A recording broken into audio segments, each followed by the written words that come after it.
Study IQ IAS, अब तैयारी हुई अफोर्डेबल। नमस्कार दोस्तों एक बड़ा सवाल सामने आ रहा है, क्या यूरोपियन यूनियन धीरे धीरे खत्म हो जाएगा? क्योंकि मैं आपको बताऊं, जैसा कि आप इस मैप में देख पाओगे, यहां पर ये यूरोपियन यूनियन के कंट्रीज हैं और जैसा कि आप सबको पता होगा कि पहले 28 कंट्रीज हुआ करते थे, लेकिन जो यूके है वो इससे अलग हो गया और इस समय 27 कंट्रीज हैं यूरोपियन यूनियन के अंदर।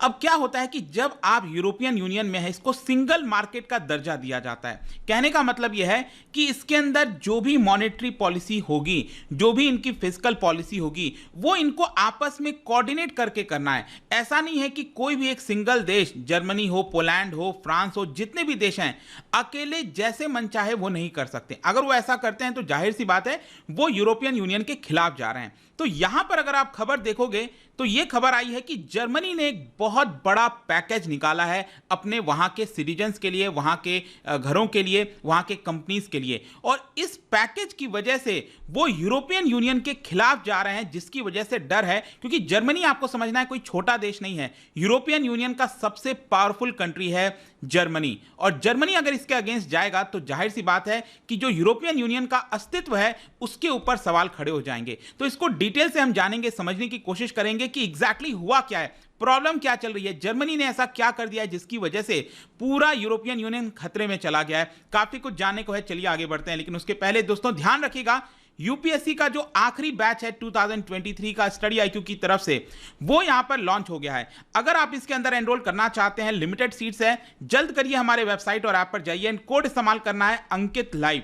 इसके माध्यम से आपको ये पूरा कोर्स सिर्फ 19,000 में मिल जाएगा। इसके अंदर आपको 900 plus hours of live teaching दी जाती है, नोट्स दिए जाते हैं, आंसर राइटिंग प्रैक्टिस होता है आपके मेंस एग्जाम के लिए, और साथ ही साथ कोई दिक्कत है, प्रॉब्लम है, यहां पर आप अपने मेंटर से कभी भी पूछ सकते हैं। इसके अलावा अगर आपको MCQs अटेम्प्ट करना है तो मेरे इंस्टा पेज पर जाइए, वहां पर स्टोरीज में जितने भी MCQs हैं उसको आप अटेम्प्ट कर पाएंगे। चलिए शुरुआत करते हैं और सबसे पहले देखते हैं एग्जैक्टली अभी हो क्या रहा है। देखिए, जैसा कि मैं आपको बताया कि Germany has been Europe problem child this week, मतलब पिछले कुछ हफ्तों से जर्मनी जो है वो पूरे यूरोप के लिए प्रॉब्लम खड़ा करता जा रहा है। क्यों? क्योंकि जर्मनी ने, जो कि लार्जेस्ट इकोनॉमी है पूरे यूरोपियन यूनियन की, उन्होंने 200 बिलियन यूरो का मैसिव एनर्जी असिस्टेंस प्लान लेकर आए हैं अपने घरों के लिए, अपने बिजनेसेस के लिए। अब जाहिर सी बात है, इतना बड़ा, अगर जैसे कि मान के चलो सपोज हमारे देश के अंदर दिल्ली है, ठीक है, और आपको पता होगा दिल्ली से सटे हुए बहुत सारे राज्य, जैसे उत्तर प्रदेश हो गया, तो मान के चलो अगर नोएडा के अंदर उत्तर प्रदेश सरकार ने कह दिया कि जो पेट्रोल है वो सस्ते दाम पर मिलेगा, 10 रुपए सस्ता मिलेगा दिल्ली के मुकाबले, तो आपको क्या लगता है, क्या यहां पर दिल्ली में जो गाड़ियां हैं वो नोएडा नहीं जाएंगी पेट्रोल भराने के लिए? ऑब्वियस सी बात है, ऐसा आपको देखने को मिलेगा, क्योंकि नोएडा में सस्ता मिल रहा है, क्योंकि वो बगल में ही है, ठीक है। तो इसकी वजह से दिल्ली कह सकती है कि हम तो अपना पेट्रोल सस्ता नहीं कर सकते। उसी प्रकार से यूरोपियन यूनियन के अंदर वहां पर जो जर्मनी है, उन्होंने तो अपने लोगों के लिए पैकेज निकाल दिया है 200 बिलियन यूरो का, लेकिन इसकी वजह से क्या होगा कि जो बाकी के कंट्रीज हैं वो यहां पर अब टेंशन में आ रहे हैं कि वो लोग इतना बड़ा पैकेज नहीं ला सकते। यूरोपियन यूनियन क्या जानबूझकर ये चीज कर रहा है? तो अदर इकोनॉमीज को यहां पर प्रॉब्लम होने लगी है। अब क्वेश्चन ये है कि आखिरकार ये पैकेज लाया क्यों जा रहा है, वो हम पहले देख लेते हैं। देखो, यूरोप के अंदर, जैसा कि आप सबको पता होगा, मेजर एनर्जी क्राइसिस से वो गुजर रहा है। मतलब जो ऑयल हो गया, जो गैस हो गया, उसकी बहुत बड़ी आवश्यकता है। और स्पेशली अभी विंटर आ चुका है, आपको पता है विंटर के दौरान क्या होता है कि वहां पर बहुत ठंडक पड़ती है और लगातार उनको इलेक्ट्रिसिटी की आवश्यकता पड़ती है कि वो अपने घरों को, ऑफिसेज को हीट करके रख सकें। तो अगर उनके पास गैस नहीं होगा तो वो नहीं कर पाएंगे और बहुत बड़ा क्राइसिस आ जाएगा। तो यूरोप के अंदर एक मेजर इकोनॉमिक क्राइसिस चल रहा है। ऑलरेडी क्या हुआ था कि कोविड-19 खत्म होने के बाद जब इकोनॉमीज ओपन हुए थे तो यहां पर एनर्जी की डिमांड बढ़ गई थी, गैस की डिमांड बढ़ गई थी। लेकिन उसके बाद अब जस्ट क्या हुआ, आपने देखा, रशिया यूक्रेन का वॉर हो गया और यहां पर जो यूरोप है, यूरोप के ज्यादातर देश रशिया के खिलाफ चले गए और रशिया ने क्या अनाउंस कर दिया कि जो वो गैस यहां पर सप्लाई करता है यूरोप के अंदर, उसको वो कट कर देगा। आपने देखा ही होगा कि रशिया के द्वारा बहुत सारा जो गैस की सप्लाई है उसको कट कर दिया गया है। जैसे नॉर्थ स्ट्रीम 1 पाइपलाइन की मदद से, आपको पता है, यहां पर गैस पहुंचता है जर्मनी में, और भी कई सारे सप्लाईज की मदद से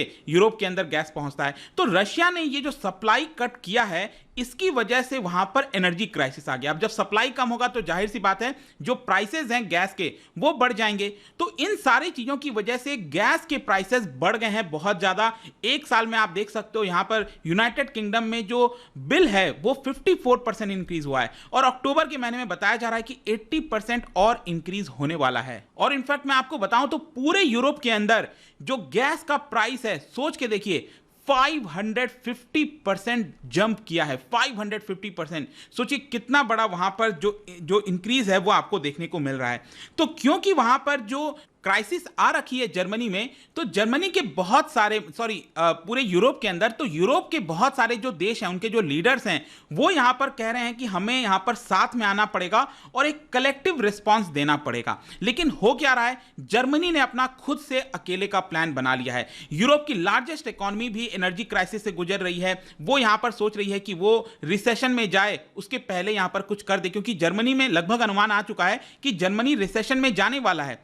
तो वो रिसेशन में ना जाए, इसको देखते हुए जर्मनी अपना खुद का प्लान ला रहा है। जर्मनी में ऑलरेडी इन्फ्लेशन 70 ईयर हाई पर चला गया है। तो जर्मनी अब क्या कोशिश करेगा कि इन्फ्लेशन को यहां पर रोका जाए। और इन्फ्लेशन को वो कैसे रोक सकता है कि मार्केट में जो गैस का प्राइस दिया जाता है, जैसे कि मान लो अगर गैस का प्राइस 10 यूरो है तो जर्मनी की सरकार कह देगी कि 4 यूरो हम सब्सिडी देते हैं, ठीक है, और आपको सिर्फ 6 यूरो में मिलेगा। तो इसकी वजह से इन्फ्लेशन कंट्रोल रह सकेगा। तो इसी को सब्सिडी देने के लिए जर्मनी की सरकार सब्सिडी देने के लिए यहां पर 200 बिलियन यूरो का प्रोग्राम लेकर आई है। और इसके लिए जाहिर सी बात है कोई आसमान से तो पैसा आएगा नहीं, इसके लिए यहां पर वो बोरो करेगी, जर्मनी की सरकार बोरो करेगी। और आपको पता ही है कि जितना आप ज्यादा बोरो करोगे फिस्कल डेफिसिट आपका बढ़ता जाएगा। और यहां पर अल्टीमेटली यही है कि जो गवर्नमेंट के रिसोर्सेज हैं उनके माध्यम से जो गैस की प्राइसेस हैं उसके ऊपर कैप लगाने की कोशिश की जा रही है। तो आई होप कि यहां पर अब आप समझ गए होंगे। लेकिन क्वेश्चन यह है कि इसकी वजह से जो यूरोप के बाकी के देश हैं वो यहां पर क्यों इतना ज्यादा नाराज हैं। क्योंकि आप समझो, यूरोपियन यूनियन जो बना था उसके आगे चलकर आपको पता होना चाहिए 1992 में इकोनॉमिक एंड मॉनेटरी यूनियन बना था। इकोनॉमिक एंड मॉनेटरी यूनियन का मतलब यह है कि पूरे यूरोपियन यूनियन के जो देश हैं वहां पर उनके देश के द्वारा जो भी इकोनॉमिक पॉलिसीज लाई जाएंगी, जो फिस्कल पॉलिसी लाई जाएंगी, मॉनेटरी पॉलिसी लाई जाएंगी, वो आपस में सहमत कर इसको लाएंगे। ऐसा नहीं है कि कोई एक देश अपने हिसाब से पॉलिसी लेकर आ जाएगा। लेकिन यहां पर क्या हुआ है, क्योंकि जर्मनी खुद से इतना बड़ा पॉलिसी लेकर आ गया है तो बाकी के जो छोटे छोटे देश हैं उनको लग रहा है कि वो उनको एडवांटेज नहीं मिलेगा।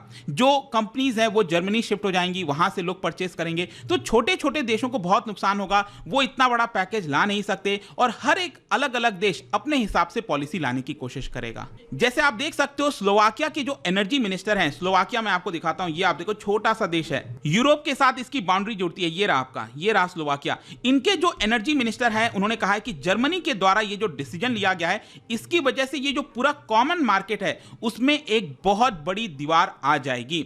इसके अलावा इटली के जो प्राइम मिनिस्टर हैं जो कि अब बाहर जाने वाले हैं, उनके द्वारा यहां पर बोला गया है कि अगेन ये जो डिसीजन है जर्मनी का वो सही नहीं है, हमें कलेक्टिवली यहां पर डिसीजन लेना चाहिए। जर्मनी के ऊपर एक और आरोप लगाया जा रहा है कि जब सभी देश यहां पर एनर्जी क्राइसिस से जूझ रहे थे तो हम यहां पर चाहते थे कॉमन रेस्पॉन्स आए, उसके लिए भी जर्मनी तैयार नहीं हो रहा था। हम चाहते थे कि जो एनर्जी का प्राइसेस है, जो गैस का प्राइसेस है, उसके ऊपर कैपिंग लगा दी जाए। तो उस समय भी जर्मनी इसको लेकर रेडी नहीं हो रहा था और इसी की वजह से फाइनली कंक्लूजन ये निकलता है कि यहां पर सभी देश जो हैं, यूरोप के जो देश हैं, वो जर्मनी के ऊपर आरोप लगा रहे हैं। तो जर्मनी की जो पॉलिटिशियंस हैं वो उनका कहना है नहीं, जैसे कि वहां के जो चांसलर हैं उनका कहना है कि नहीं, जो भी हमने प्रोग्राम लाया है वो काफी बैलेंस्ड है, काफी सोच समझ कर लाया है। ऐसा नहीं है कि हम यहां पर यूरोपियन यूनियन के खिलाफ जा रहे हैं। इनफैक्ट जर्मनी का तो यह भी कहना है कि अगर आप एग्जांपल देखो फ्रांस का, तो फ्रांस ने भी इसी तरह का प्रोग्राम लाया था। लेकिन मैं आपको बता दूं कि फ्रांस का जो प्लान था, जो एड लेकर आया था फ्रांस, उसका सिर्फ $12 बिलियन का आपको देखने को मिलेगा। ये आप देख सकते हो 12 बिलियन यूरोस का प्लान लेकर आए थे। लेकिन जर्मनी कितने का लेकर आया है? 200 बिलियन यूरोस का। और यहां पर इसीलिए फ्रांस का कहना है कि ये तो हमारे फ्रैक्शन जितना भी नहीं है। खैर जो भी है, अब देखना होगा आगे चलकर इसकी वजह से क्या होता है। क्या जर्मनी का ये जो डिसीजन है वो पूरे यूरोपियन यूनियन को खतरे में डालता है, क्या टूट जाएगा, आगे देखने वाली बात होगी। लेकिन जाने से पहले एक इंटरेस्टिंग क्वेश्चन, क्या बता सकते हो यूरोपियन यूनियन से रिलेटेड मैंने यहां पर 4 स्टेटमेंट दिए हैं, आपको बताना है कौन सा स्टेटमेंट गलत है। इसका राइट आंसर आपको पता ही है, मेरे इंस्टाग्राम पर तो मिलेगा ही, वहां पर अगर आप नहीं हो कोई बात नहीं, टेलीग्राम से भी ले सकते हैं इसका सही उत्तर। उत्तर मैं कई सारे जो MCQs हैं वो यहाँ पर स्टोरीज में डालता रहता हूँ। बाकी अगर आपको PDF चाहिए तो टेलीग्राम पर आइए, अलग अलग सोशल मीडिया पर आप जुड़ पाओगे। और जैसा मैंने बताया, UPSC की तैयारी अब आप कर सकते हैं क्योंकि बहुत ही कम दाम पर बहुत कुछ समय बचा है आपके पास। क्लासेस जल्दी स्टार्ट हो जाएंगी। 19,000 में ये पूरा कोर्स आप ले पाएंगे by using the code Ankit live हमारे वेबसाइट और ऐप पर। आई होप कि वीडियो आपको पसंद आया होगा। मिलता हूं आपसे next time. Till then, thank you very much, see you soon. Study IQ IAS, अब तैयारी हुई अफोर्डेबल।